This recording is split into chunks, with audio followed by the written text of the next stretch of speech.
Shaping Strategy, the APR Journey, is Season 2 of the INSPRA podcast, produced by the National School Public Relations Association in partnership with INSPRA's Accreditation Committee. Released during APR Month in 2026, this limited series explores every stage of the APR journey, from what to consider before starting to how accreditation shapes professional practice, and what it reveals about growth, strategy, and the profession. I'm your host, Christina Baumgartner, APR. On today's episode, Beyond the Acronym, we talk to Danielle Airy, APR, who is the Chief Communications Officer and a proud graduate of the Peoria Unified School District in Glendale, Arizona. She began her career at 35,000 feet, working for one of the nation's largest passenger airlines to develop philanthropic initiatives. Danielle now oversees the district's internal communications, media relations, community engagement, marketing, advertising, crisis response, and community education programs for Peoria Unified. Under her leadership, the district was recognized with back-to-back-to-back gold medallions by the National School Public Relations Association and a three-peat of copper medallions from the Arizona School Public Relations Association. Danielle has delivered professional development and trainings to other public relations professionals at the INSPRA National Conference, served on INSPRA's Employee Engagement Committee, and is past president and past secretary of the Arizona School Public Relations Association. In February of 2022, she earned her accreditation in public relations, and she is the current chair of INSPRA's APR committee. In 2024, she was honored to receive the Arizona School Public Relations Association's first ever School Communicator of the Year Award and was a finalist for INSPRA's National School Communicator of the Year Award. Danielle and her husband live in North Phoenix and love to support their stellar neighborhood public school where their two kids have started their educational journey. Let's talk to Danielle. Hi, Danielle. Thanks for joining us today. Thank you so much for having me. I'm so glad to be chatting with you. So I know that you have gone through the whole process of earning your APR. You are a champion for the accreditation process. And so I'm wondering if we can start by just having you explain to folks, what is the APR? Well, I am happy to share a little bit more about it. It's one of my favorite things to talk about, but the APR is the Accreditation in Public Relations, and it's pretty much considered the gold standard when it comes to the public relations and communications field. It is really that mark that determines that somebody has met the highest standards when it comes to ethical and strategic communications. And really, that accreditation represents separating someone who's maybe just a technician or goes through the most motions or real tactical in their work to a practitioner who is strategic and thoughtful, methodical about what it is that they do to achieve or create the highest level of public relations standards. So that sounds a little bit scary sometimes for people who are not as familiar with the process. They hear the idea of being a strategist versus a tactician, or this idea of holding yourself to the highest standards. Is this an exclusionary thing, or is this something that anybody could undertake?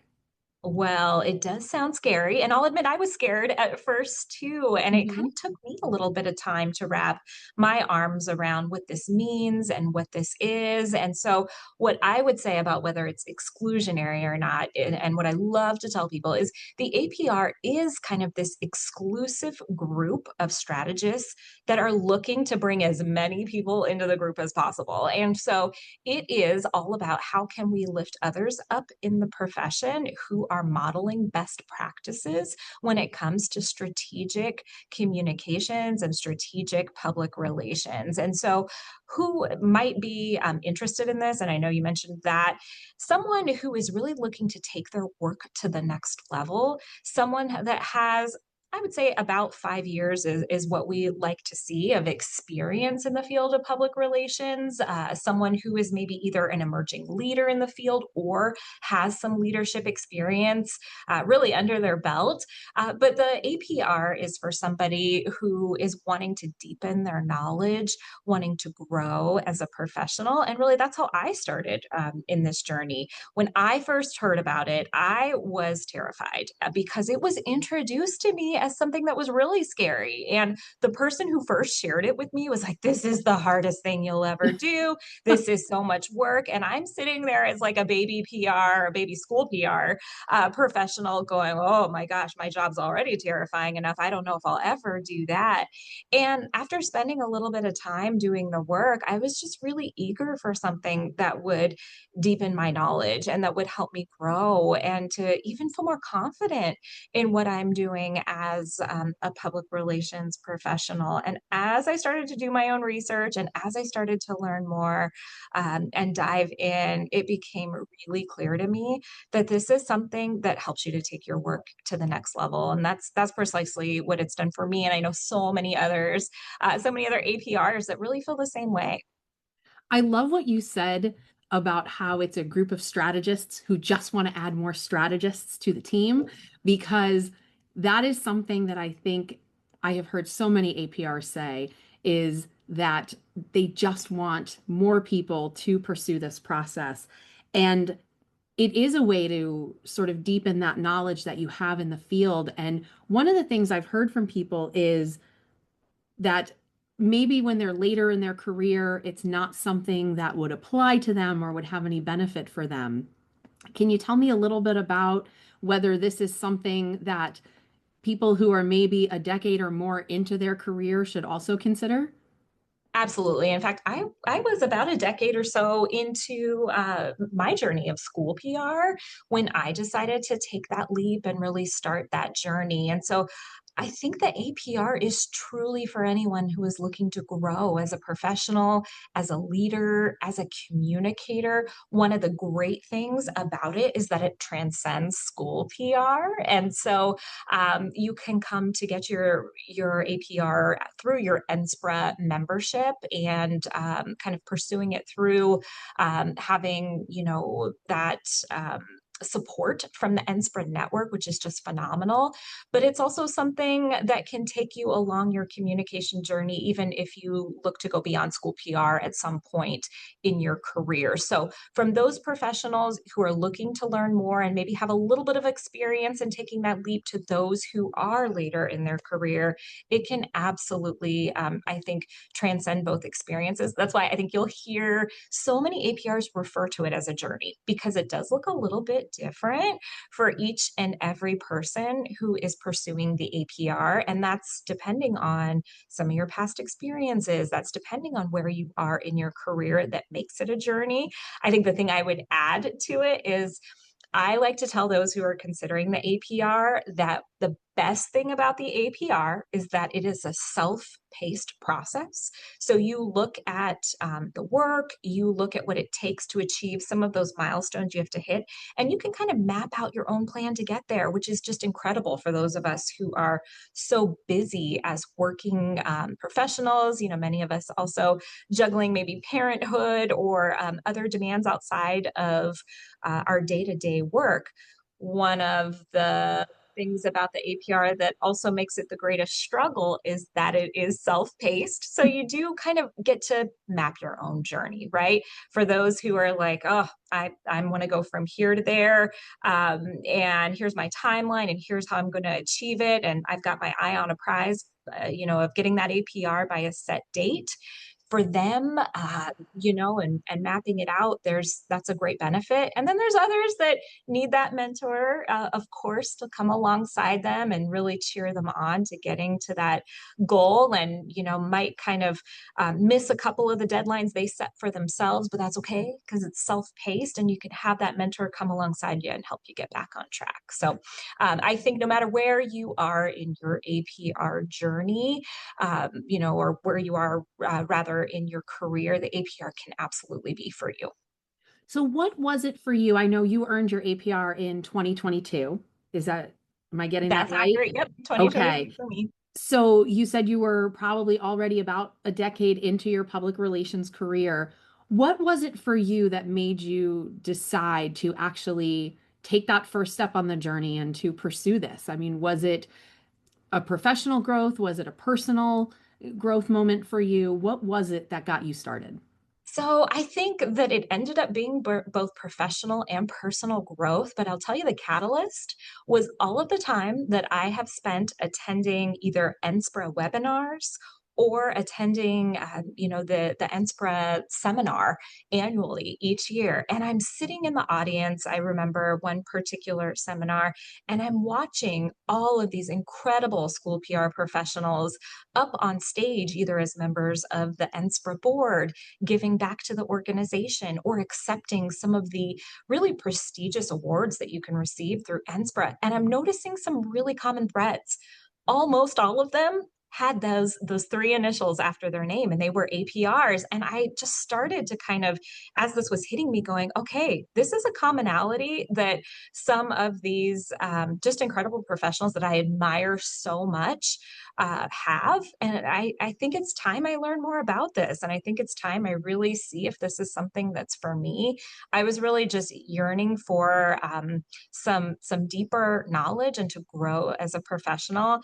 And I mean, how I feel now as a school PR professional, that APR has just given me so much confidence. I am so glad that I took that leap and I decided to uh, go through that journey. It is by far been the single greatest professional development that I have had as a communicator, as a professional in my career. By far, the experience that I had going through it, not to mention the network of other APRs that you're connected with, that you learn from, and you continue to learn from after you receive your APR. There are so many. You're one of them, Christina. I'm so glad that the APR, brought us together, and Yes. some of that connection we have through NSPRA's APR committee and some of the work we're doing there. But it has just been absolutely phenomenal to grow through the APR. I think that that was a similar experience for me when I first heard about the APR, that it was through all of these folks at Inspira who were doing these presentations, like you talked about. They were often the ones who were sharing at the seminars and doing the webinars. And I think one of the misconceptions that people sometimes have is that the APR is kind of an Inspira thing and that it's very niche to the school PR community. Is that something that is a misconception? Is that something that's accurate? Is there a world of the APR outside of Inspira? There is a world of the APR outside of Anspera. And so that's one of the things I know I like to share with anyone who is like, I'd love to do this, but I don't know if I can do this job and be in school PR forever. I mean, I may go on and work for a PR agency or corporate communications, which, by the way, is my background. And I draw on some of those experiences from corporate communications. And so there's so many things you can do in the field of public relations, and that APR transcends what it is that you're doing now. So that sticks with you and that applies wherever your career may take you in the future. And of course, we hope and we need such strong professionals and strategists in school public relations. So I'm always going to champion that.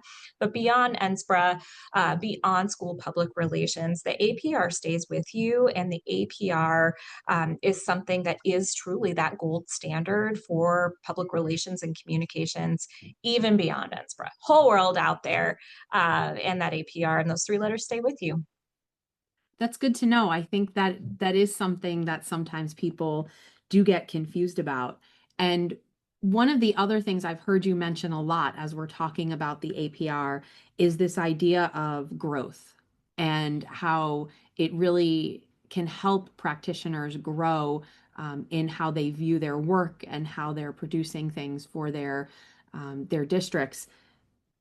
Is there something in particular that you think changes for people once they begin this process? Is there a change in how you view the work that you're doing? Is there a change in how you think about the communications that you're putting out for your district? Is there something about this process that you've seen really sort of have a moment for people where they change the way that they view their work?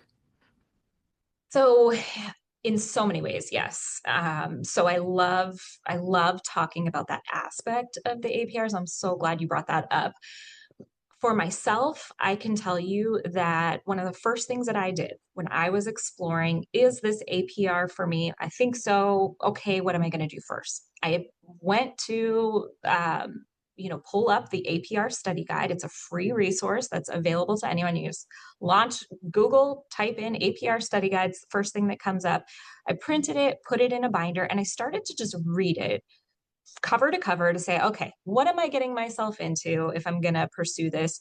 How much do I kind of sort of know already? I've been doing this for about a decade. I'm sure I know a lot of this. Well, I was humbled pretty quickly there, reading that cover to cover and going, wow, there is a lot here. This is deep knowledge and understanding of some topics that I have only scratched the surface on that I thought maybe I had a really deep understanding of. So as I began to dive in and as I began to apply some of that to what I was doing day to day in my job, I really started to see that shift. And I will never forget sitting in a cabinet meeting with our district leadership and our superintendent. I don't even know what the topic was that came up that we were talking about and unpacking, something that we were all just trying to tackle as a leadership team. And I remember responding with, well, what's the research say on that? And getting these looks like across the table. And not that that's like an unheard of question to come up in a cabinet Hmm. meeting, but I was kind of the one to be like, pause, time out. What do we already know? If we don't know something, what else do we need to know? And how are we going to find out? And just running through some of those questions right from the start, which is what we know as the essence of the process of RPI, foundational to the APR research, planning, implementation, evaluation, and just asking some of those questions first, always in what I do. But I remember that being kind of a real key defining moment for me of saying, this APR thing that I'm studying is really having an effect on me. And just noticing, recognizing when you need to pause and ask those questions to better contribute around the table to a decision that's going to be made, and making sure that strategic approach is represented in what you're contributing as a leader and as a communicator. That was, I think, a really pivotal moment for me. And that's how it's affecting me today. I mean, even with our team, with any of the work that we're doing, I notice that I am more thoughtful in pausing to kind of apply that strategic lens and to say, what data do we have available? Let's begin there. And by data, and I always feel like this needs said, it's not, oh, let's conduct a 15-page communication plan and go out, do all this quantitative and qualitative research. Yes, those are important things to know and understand about the communication process. They're really important things that you learn through the APR, but not everything is this really in-depth research. It's just being the one in the room to say, let's pause and check in to see what we already know, what we don't know, and how we're going to find out what we don't know so we can make the best informed decisions. And that is a lot of what the APR has given me, and a lot of how the APR has really impacted my work. I love that because I also always say that I'm the one in the room asking questions. I usually say, I am the okay, but person in the room. Or Right. I say, that's cool, but have we looked at it from this angle? Have we thought about what the outcomes might be for that? So I love that you say that. I also love your pointing out that data doesn't have to be a detailed survey and everything, because I think that is something that when people start looking at the process, I know for myself that was one of the things that held me back for a while, was thinking that everything had to be perfect when I went through this process and presented a plan, that I had to have something that had survey data and different things that made it all just fit into this perfect little box with a bow on top. And Absolutely. And I think that knowing all of that is so important, right? And that's what you learn. But I remember at first being really overwhelmed when I opened the APR study guide and I saw how long the section is on research and how intricate some of the components of understanding that. And I thought, oh, wow, this is a lot. And it's been a long time since I was in a college class that I had to kind of tackle some of this level of research. So that part was a bit of a hurdle for me to just kind of really start to understand. But once I began using some of that day to day, I think also being the one in the room, like you said, asking all the questions, I've probably been a more inquisitive one around the table for quite some time, but having now just that confidence behind some of the questions I'm asking, or even some of the recommendations I'm forming. So now I may say, I recommend we do something this way, and here's why. And I just have a confidence behind it that I feel is really backed up by the work that I have done through the APR and the knowledge that I have from really understanding it in such a deep way. so if you're talking to somebody who's maybe on the fence, even after hearing all of this information that you've shared about the process and about what it can do for you professionally and personally, what do you tell that person who's on the fence? Is the APR worth it? I would say 100% worth it. And I say that for myself, but I also say that from the position of mentoring and supporting a number of other professionals who were looking to take either their career to the next level, they were looking to maybe grow into a leadership position. Others who have gone through the APR process and been successful on the other side rather, and so many of them have said, this was a challenge. It was. I mean, no way to sugarcoat that. This was work, but this was the right work. This was the right work to do to make me better, to help me to grow. And I would say, even if you're crazy successful in what you're already doing, right? Maybe you're already at that kind of director or higher level, and you're doing really solid work. That's wonderful. Why not make sure you're doing it to the highest ethical standard, right? And you're operating from that place that really shows and demonstrates with those three letters at the end of your name that represent that you are adhering to kind of that gold standard. And so it's so worth it. It's been worth it to me. It's been worth it to even see others who have gone through and walked alongside them through that journey, and to see how they are reflective now on this being the right work to do. Is there anything that you hear from people who are just learning about the process or considering the APR that you think is a huge misunderstanding or misconception about the process that you'd like to debunk or set their minds at ease about?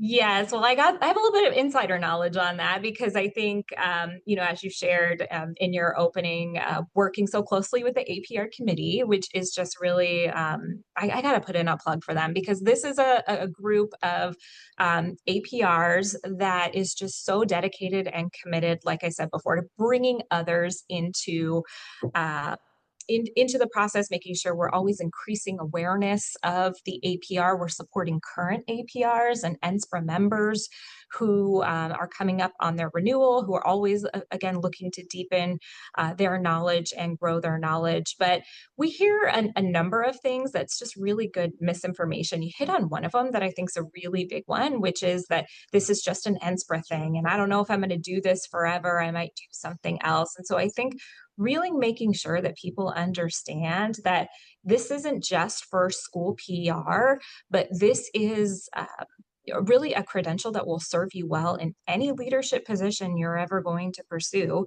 whether that's within school public relations or otherwise. And then outside of school public relations, it stays with you. You renew it. So I think that's something that's worth it. I also think we sometimes hear that people are looking at the process, which I should just really briefly share a couple of the aspects of it. One of which is completing a communications plan and then presenting that plan and your work to a panel of other APRs. That's part of the process. Also, there's an exam at the end that's really the final step in the process. Once you have passed that panel, you do sit for a formal exam. And so I think one of the things that I think it's worth people knowing and understanding is you only have to take that exam one time. And so people get really overwhelmed with some test anxiety, but making sure they know once you've passed that exam, you can breathe a little bit of sigh of relief. You have your APR. You have to do some things along the way to keep that current and to renew that every 3 years.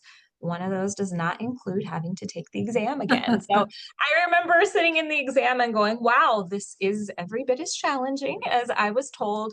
And also, let's get this done so I don't have to do that again. So that's another one. I think maybe a third one that I would add, and I referenced this a little bit, it's a self-paced process. And so that allows for the flexibility of life. So once you apply for your APR, you decide that you are ready to take that step. We always recommend that you study and you deepen your knowledge before you apply. Because when you apply, that starts a 1 year clock, and you do have to go through that panel, pass your panel, and pass your exam within that year. Mhm. But here's where the flexibility comes in. And this is often kind of some miscommunication. Life happens. Oftentimes we hear of people who maybe, have some type of a life event that slows down their progress. Maybe something happens at work, they're thrown some huge curveball and they just can't focus on this to the extent they'd like. You can always take that exam again if you by chance don't pass it the first time. In fact, I've known of people that have had to take it a few occasions before they passed. It doesn't change that they get that APR at the end, right? And so everybody's journey looks a little bit different. You can get that date extended at the end if you need to. And that's where a mentor is so important. A mentor really comes alongside you to ensure that you can get to that end goal at the time that's right for you. And that mentor's there to support you, connect you with resources, oftentimes be a sounding board. If there's a particular area of the APR where you feel like it's just not clicking for you, oftentimes that person could just be a cheerleader to say, you can do this and you can get to the end. Look at all the others who have done it and you can do it too. So that's another one that I just might share is that the process does look a little bit different for everyone. Mhm. And that's okay. There's some that they go from start to finish within 6 months, and there's some that might take a few years. And so the APR committee, if you're looking for a place to start, you can reach out to us. We can connect you with a mentor that can support you at getting to the finish line on the timeline that makes the most sense for you. So, if you could go back to day one of the APR process for you, what is something that you would tell yourself? Oh, gosh. Well, I should note that the year that I decided to go through the APR, I tried to start my strategic work there because I said, this is a year that I don't have a ballot initiative scheduled for my school district. So I knew that that would mean I'd have a touch of a lighter year than a year that we've got, something on the ballot. So I chose that year kind of strategically. I mentioned that because sometimes I say that to other people and they go, oh, that might mean next year is the year for me, or that might mean the year after. But that was kind of the year that I selected and for really good reason. I would say one of the things I would do is I would likely probably study a little bit more and a little bit longer before I applied. I think I did an okay job of that, but this is a part of the process that I have found in talking to others can feel a little backwards to people. I think there's also this kind of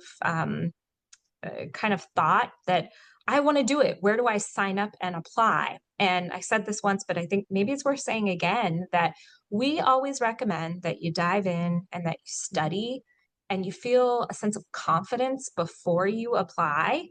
because that does kind of start that 1 year clock. So I think I would just maybe release that pressure valve on myself and say, there is no rush to apply. It's okay. I had in my head, that I had to do it by X date. I'd really release that pressure valve. I'd take the time to study, and understand and have a real sense of confidence before I rushed off my application. That's great advice. I did not do it that way. I did it the opposite way, where I submitted my application and started my time frame. So, in some ways, I kind of wish I had done it the other way. So those are Right, great words right. of advice for But our see, that's one of listeners. the great things about the APR is that when you start talking to people about it, it's kind of like, if you've had a child and you tell someone you're having a child, everybody has like a story about, a birth Hmm. of a child. It's sort of like that when you talk to an APR. There's no two stories that are exactly alike. Everybody has a little bit of a different journey. And that also might be a pro tip. When I kind of, decided that I was going to do this, I kind of made a note to myself on my timeline. I was like, talk to 3 other APRs and reach out and, sent some emails that I was just like, hi, I'm kind of a fangirl. I've seen you at an NSPRA seminar. Could you just talk to me about, your process or your journey and why you decided to do it, and just try to kind of get some stories from other APRs.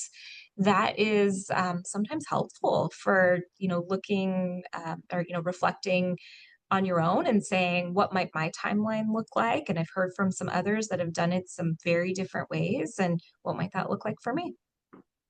Great advice. Absolutely. So, are there any closing words that you would like to share with our listeners? I would say to anyone who's listening and who's maybe just trying to decide if this is right for them, I might just direct you to NSPRA's website, because I can tell you there are so many resources on there. And there's also some opportunities to sign up to either join an upcoming NSPRA cohort. The APR cohort is a great way to also learn more, to dip your kind of toe in the water and verify if it's for you. It is free to NSPRA members, so such an incredible resource that is there. You can connect with a number of other APRs. So this is that whole don't take my word for it. Maybe listen and learn from some others. And the great thing is, it doesn't commit you to anything. And so you can know and understand more about the APR to decide if pursuing accreditation is right for you in a completely non committal way, right? And you can just explore some of the concepts. You can kind of gain some understanding of the process. And for many, that's all they need to determine, yeah, I think this might be for me. So anyone who is thinking, I don't know, this sounds hard. I will tell you, it is so worth the payoff at the end. And nothing that's worth doing, doesn't come with some hard work and some challenge along the way. But I'm here to tell you, it will push you in all the right ways. It will build your confidence. It will make you a stronger leader and a stronger communicator. And I think those of us, at least everyone I interact with in school public relations, that's what we want, right? We want the best for our communities, for our schools, and for our students. And we know we contribute so much as school communicators to making our community stronger. It's a gift to yourself and it's a gift to your school district. Well, thank you so much for joining us today, Danielle, to talk a little bit more about the APR and to help our listeners kind of go beyond that acronym and hear a little bit more about what the process is like and what benefits can come from actually going through the process. Well, thank you so much for having me and giving me an opportunity to talk more about something I am so passionate about. So appreciate you and all you're doing to advance the APR and increase awareness with all of our members. Thank you. Thanks. Shaping Strategy, the APR Journey, is a limited series podcast from the National School Public Relations Association, produced in partnership with NSPRA's Accreditation Committee. Be sure to visit inspra.org for more information about accreditation in public relations, membership information, professional development resources, and more.